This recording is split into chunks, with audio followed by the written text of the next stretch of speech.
Class 10, Chapter 1, Real Numbers, Exercise 1.2, Question number 7. There is a circular path around a sports field. Sonia takes 18 minutes to drive one round of the field, while Ravi takes 12 minutes for the same. Suppose they both start at the same point and at the same time and go in the same direction. After how many minutes will they meet again at the starting point? Now, let us understand this question with the help of a circular track. There are two persons, Sonia and Ravi, such that Sonia takes 18 minutes to go one round of the circular field, whereas Ravi takes 12 minutes to go one round of the circular field. Since they both meet at the starting point, it means they both must have completed a certain number of rounds each. Since Ravi is faster than Sonia, it means that Ravi must have covered more number of rounds than Sonia before they meet each other.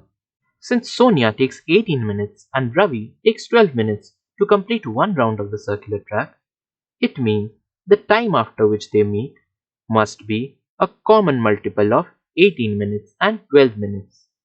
And since we have to find the first time they meet after starting, we must find the least common multiple of 12 and 18.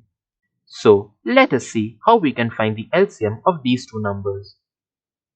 12 as a product of its prime numbers can be represented as 2 into 2 into 3, which is equal to 2 square into 3, whereas 18 can be represented as 2 into 3 into 3, which is equal to 2 into 3 square.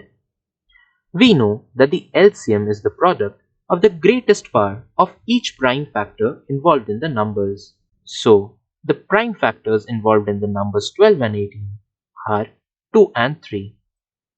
The greatest power of 2 is 2 square and the greatest power of 3 is 3 square.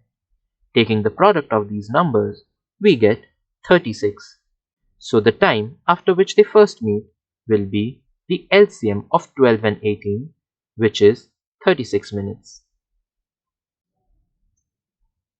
Since Sonia takes 18 minutes for one round and Ravi takes 12 minutes for one round, Sonia would have covered 2 rounds in 36 minutes and Ravi would have covered 3 rounds in 36 minutes before they meet each other again.